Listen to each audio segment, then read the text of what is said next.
Hi, welcome back to my channel. അപ്പോൾ ഇന്നത്തെ recipe ഒരു സ്പെഷ്യൽ ചിക്കൻ പോപ്പിൻ്റെ റെസിപ്പിയാണ്. ഞാൻ പറഞ്ഞ പോലെ തന്നെ ഭയങ്കര സ്പെഷ്യലും ടേസ്റ്റി ആയിട്ടുള്ള ചിക്കൻ പോപ്പാണ്. എല്ലാവരും ട്രൈ ചെയ്ത് നോക്കണേ. അതിന് വേണ്ടിയിട്ട് ഞാൻ ആദ്യം ചിക്കൻ്റെ ബ്രസ്റ്റ് പീസ് അതായത് ബോൺലെസ് പീസ് ചെറുതായിട്ട് കട്ട് ചെയ്തെടുത്തിട്ടുണ്ട്. ക്യൂബ്സ് ആയിട്ടാണ് കട്ട് ചെയ്തേക്കുന്നത്. അതിലോട്ട് മാരിനേഷനായിട്ട് ഞാൻ ആദ്യം ഉപ്പ് ചേർത്ത് കൊടുക്കുന്നുണ്ട്. പിന്നെ മുളക് പൊടി, കുരുമുളക് പൊടി, ginger garlic paste, soya sauce, കുറച്ച് വിനാഗിരി, 1 ടീസ്പൂൺ വിനാഗിരിയും, പിന്നെ ഒരു മുട്ടയും.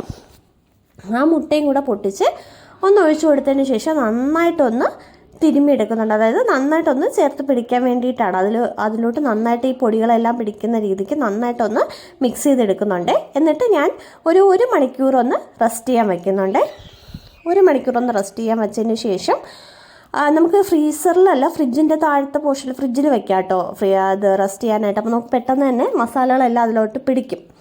അതിനുശേഷം നമുക്കൊരു പ്ലേറ്റിലോട്ട് ഒരു 2 ടേബിൾ സ്പൂൺ കോൺഫ്ലോറും അതിൻ്റെ ഇരട്ടി മൈദയും, ഒരു 4 ടേബിൾ സ്പൂൺ അല്ലെങ്കിൽ 5 ടേബിൾ സ്പൂൺ മൈദയും കൂടി മൈദ ചേർത്തതിന് ശേഷം കുറച്ച്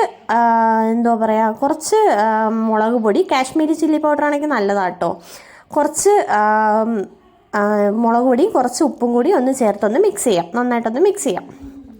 മിക്സ് ചെയ്തതിന് ശേഷം നമ്മൾ 1 മണിക്കൂർ റെസ്റ്റ് ചെയ്യാൻ വെച്ചിരിക്കുന്ന ചിക്കൻ ഉണ്ടല്ലോ, അതെടുത്തിട്ടുണ്ട് ഞാൻ ഫ്രിഡ്ജിൽ നിന്ന്. അതെടുത്തതിന് ശേഷം ഒന്നുകൂടെ നന്നായിട്ടൊന്ന് മിക്സ് ചെയ്ത് കൊടുക്കുന്നുണ്ട്. വെറുതെ ജസ്റ്റ് മിക്സ് ചെയ്തതിന് ശേഷം നമുക്കിതിലോട്ടൊന്ന് കോട്ട് ചെയ്തിടാം. കണ്ടോ, ചെറിയ പീസസ് ആക്കിയാണ്, പെട്ടെന്ന് നമുക്ക് വെന്ത് കിട്ടും കേട്ടോ. അതിന് വേണ്ടിയിട്ടാണ് ഞാൻ ഇത്രയും ചെറിയ പീസസ് ആക്കിയിരിക്കുന്നത്. നമുക്കൊന്ന് കോട്ട് ചെയ്തെടുക്കാം, മൈദയിലൊന്ന് കോട്ട് ചെയ്തെടുക്കാം. ഒറ്റ കോട്ട് ചെയ്താൽ മതിയാവും. നമ്മൾ ഫ്രൈഡ് ചിക്കൻ ഉണ്ടാക്കുന്ന പോലെ 2 കോട്ടൊന്നും ചെയ്യേണ്ട ആവശ്യമില്ല. ഒറ്റ കോട്ട് തന്നെ ചെയ്താൽ മതിയാവേ.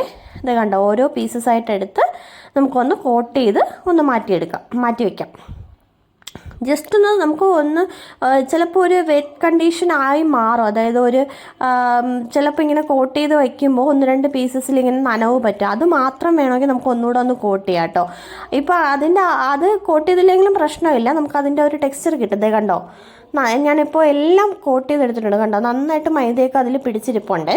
നമുക്കിനി ഇത് ഫ്രൈ ചെയ്തെടുക്കാനായിട്ട് നമുക്ക് ആദ്യം ഒരു പാൻ അടുപ്പത്തോട്ട് വെച്ചതിന് ശേഷം നമുക്ക് ഏതെങ്കിലും ഒരു റിഫൈൻഡ് ഓയിൽ യൂസ് ചെയ്യാം. വെജിറ്റബിൾ ഓയിലോ ഒലിവ് ഓയിലോ സൺഫ്ലവർ ഓയിലോ എന്ത് വേണമെങ്കിലും യൂസ് ചെയ്യാം. ഞാനിവിടെ സൺഫ്ലവർ ഓയിലാണ് യൂസ് ചെയ്തേക്കുന്നത്.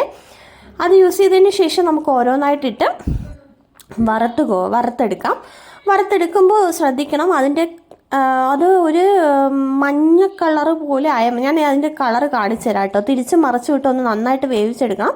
ചെറിയ പീസസ് ആയതുകൊണ്ട് ഒരു 5 മുതൽ ഒരു 6-7 മിനിറ്റ് ഒക്കെ ആകുമ്പോഴത്തേക്കും വറുത്ത് കിട്ടും കേട്ടോ. ഇതാണ് അതിൻ്റെ ടെക്സ്ചർ എന്ന് പറയുന്നത്. കറക്റ്റ് ഈ കളറിൽ കിട്ടണം കേട്ടോ. കുറച്ചുകൂടി മൂത്ത് പോയി കഴിഞ്ഞാൽ അത് കരിഞ്ഞു പോകും. അതുകൊണ്ട് ഈ കളറിൽ തന്നെ കിട്ടണം. അതിനുശേഷം നമ്മളിനി സ്പെഷ്യൽ സോസാണ് തയ്യാറാക്കാൻ പോകുന്നത്. അതിന് വേണ്ടിയിട്ട് ഞാനൊരു പാൻ അടുപ്പത്തോട്ട് വെച്ചതിന് ശേഷം അതിലോട്ട് കുറച്ച് സോയാ സോസ് ഒഴിച്ചു കൊടുക്കുന്നുണ്ട്. പിന്നെ സോയാ സോസിൻ്റെ ഇരട്ടി ടൊമാറ്റോ സോസ് ഒഴിക്കണം കേട്ടോ. ഞാനൊരു അളവ് വെച്ചിട്ടങ്ങ് ഒഴിക്കുകയാണ്.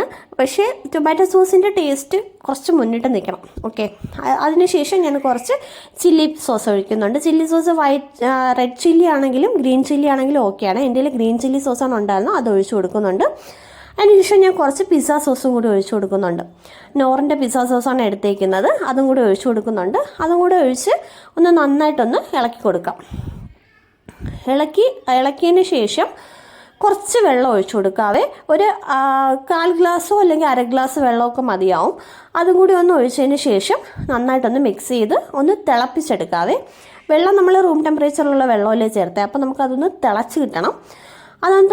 തിളച്ച് വരുമ്പോൾ കുറച്ചൊന്ന് മീഡിയം ഫ്ലെയിമിലിട്ട് തിളപ്പിച്ചാൽ മതിയാവും. ഇല്ലെങ്കിൽ സോസൊക്കെ കരിഞ്ഞു പോകാൻ സാധ്യതയുണ്ട് കേട്ടോ, ടേസ്റ്റ് മാറാൻ സാധ്യതയുണ്ട്. അതുകൊണ്ട് കുറച്ചൊന്ന് ലോ ടു മീഡിയം ഫ്ലെയിമിലിട്ട് തിളപ്പിച്ചതിന് ശേഷം നമുക്ക് തിളച്ച് വരുമ്പോൾ ഈ ചിക്കൻ്റെ പീസസ് എല്ലാം ഇട്ട് മിക്സ് ചെയ്തെടുക്കാം. ഇത്രേ ഉള്ളൂ കേട്ടോ. ഇപ്പോൾ നമ്മുടെ ചിക്കനൊക്കെ റെഡി ആയിട്ടുണ്ട്. വേണമെങ്കിൽ കുറച്ച് നേരം അടച്ചു വെച്ച് വേവിക്കാം, അതിൻ്റെ ആവശ്യമില്ല. നമുക്കിങ്ങനെ ചെറിയ ക്രിസ്പിയോടുകൂടി കഴിക്കുന്നതാണ് ഭയങ്കര ടേസ്റ്റ് കേട്ടോ. ചിക്കൻ പോപ്പ് ഇവിടെ റെഡി ആയിട്ടുണ്ട്. സ്പെഷ്യൽ സോസിൽ ഡിപ്പ് ചെയ്ത് നിങ്ങൾ ഇതിൻ്റെ കൂട്ടത്തിൽ മയണൈസ് ഇത് ചെയ്ത് നോക്കണം കേട്ടോ, സെർവ് ചെയ്ത് നോക്കണം. ഭയങ്കര ടേസ്റ്റാണ്. ഓൾറെഡി നമ്മൾ ടൊമാറ്റോ സോസ് യൂസ് ചെയ്തിട്ടുണ്ട്. അതുകൊണ്ട് ഇനി ടൊമാറ്റോ സോസിൽ ഡിപ്പ് ചെയ്യേണ്ട ആവശ്യമില്ല. പക്ഷേ മയണൈസിലൊന്ന് ഡിപ്പ് ചെയ്ത് കഴിച്ച് നോക്കണേ. ഭയങ്കര ടേസ്റ്റാണ്. ഞാനിതിൽ ജസ്റ്റ് ഒരു ഭംഗിക്ക് വേണ്ടി, വീഡിയോ എടുക്കാൻ ഒരു ഭംഗിക്ക് വേണ്ടി ഇത് വെളുത്ത എള്ളും കൂടെ ഇട്ട് കൊടുക്കുന്നതാണ്. നിങ്ങൾക്കത് തികച്ചും ഓപ്ഷണലാണ്, വേണമെങ്കിൽ മാത്രം ഇട്ട് കൊടുത്താൽ മതി കേട്ടോ. അത് പ്രത്യേകിച്ച് ടേസ്റ്റൊന്നുമില്ല, കാണാൻ ഭംഗിയെന്നുണ്ടതേ ഉള്ളൂ. പ്രത്യേകിച്ച് കുഞ്ഞുങ്ങൾക്കൊക്കെ നല്ല ഇഷ്ടമാവും കേട്ടോ. അപ്പോൾ എല്ലാവരും ഒന്ന് ട്രൈ ചെയ്ത് നോക്കുക. വീഡിയോ ഇഷ്ടപ്പെട്ടാൽ ലൈക്ക് ചെയ്യുക, ഷെയർ ചെയ്യുക, ചാനൽ കൂടി സബ്സ്ക്രൈബ് ചെയ്ത് സപ്പോർട്ട് ചെയ്യണേ. താങ്ക്